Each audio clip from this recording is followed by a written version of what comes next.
Ang isang lingkod po ng Diyos hindi nawawalan ng pag-asa. Kung halimbawa wala ng taong tutulong sa iyo, meron pang isang natitira. Meron pang isang Diyos na mas nakakaunawa ng lahat ng bagay kaysa sa kanino man tao. Wala pong problema na mas malaki kaysa sa Diyos. Malaki ang Diyos kaysa lahat ng problema. Magtiwala lang po tayo. Humingi tayong may pananampalataya. May Diyos. Meron siyang magagawa. Meron siyang maitutulong. Sa pamamagitan ng wika ng panalangin at daing na may pagpapasalamat, ipakilala ninyo ang inyong mga kahilingan sa Diyos.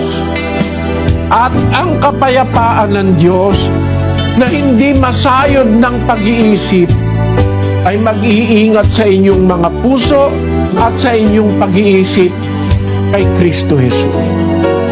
Pero kung meron kang nadadaingan Diyos, iba po yung meron kang Diyos, mga kapatid, na kinikilala. Meron kang Diyos na kinaglilingkuran. Malalapitan mo sa panahon ng pangangailangan gaya nung sinasabi sa Hebreo. Magsilapit nga tayong may pagkakatiwala sa luklukan ng biyaya upang tayo magsipagtamo ng awa at makasumpong ng biyaya upang tumulong sa atin sa panahon ng pangangailangan. Mga kababayan, mga kapatid, darating ang araw, kakailanganin natin ng Diyos.